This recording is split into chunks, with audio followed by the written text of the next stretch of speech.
Betting apps promotion కేసులో శ్రీనిధి విష్ణుప్రియ హైకోర్టును ఆశ్రయించారు. తనపై నమోదైన 2 ఎఫ్ఐఆర్లు కొట్టేయాలని క్వాష్ పిటిషన్ దాఖలు చేశారు. ఆ క్వాష్ పిటిషన్పై హైకోర్టు విచారణ చేయనుంది.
బెట్టింగ్ యాప్స్ ప్రమోషన్ కేసులో విష్ణుప్రియ హైకోర్టును ఆశ్రయించారు. పూర్తి సమాచారం ఇచ్చేందుకు మా కరెస్పాండెంట్ కుమార్ జరుగుతున్నారు. కుమార్, ఇంకా పిటిషన్లో ఏం పేర్కొన్నారు విష్ణుప్రియ?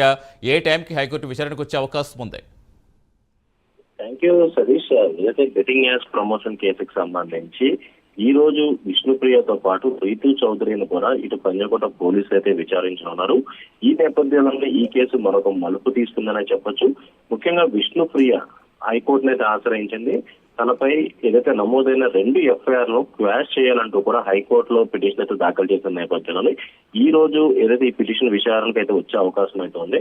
ముఖ్యంగా ఈ కేసుకు సంబంధించి విష్ణుప్రియని 2 రోజుల క్రితం పంజాగుట్ట పోలీసులు 10 గంటల పాటు విచారించారు. అలాగే విష్ణుప్రియ ఫోన్ కూడా సీజ్ చేశారు. సుమారు 15 బెట్టింగ్ యాప్స్ కు సంబంధించి విష్ణుప్రియ ప్రమోషన్ చేసినట్లు కూడా పోలీసులు ఒక ప్రాథమిక నిర్ధారణకు వచ్చిన నేపథ్యంలోనే 10 గంటల పాటు విష్ణుప్రియని అయితే విచారించారు. అలాగే బెట్టింగ్ యాప్స్ ద్వారా వచ్చిన అమౌంట్స్ ఏ విధంగా ఈమె చేసుకుందనే దానిపై కూడా పోలీసులు పూర్తిగా ఆరా తీసిన నేపథ్యంలోని ఇప్పుడు ఏదైతే విష్ణుప్రియ హైకోర్టును కూడా ఆశ్రయించడం జరిగింది. తనపై నమోదైన కేసులపై క్వాష్ పిటిషన్ అయితే దాఖలు చేసింది. బెట్టింగ్ యాప్స్ కేసులో తనపై నమోదైన 2 ఎఫ్ఐఆర్లను క్వాష్ చేయాలంటూ కూడా పిటిషన్ దాఖలు చేయడంతో మరికొద్ది సేపట్లో కూడా హైకోర్టులో దీనిపై విచారణ అయితే కొనసాగనుంది. Satish, right, thank you Kumar.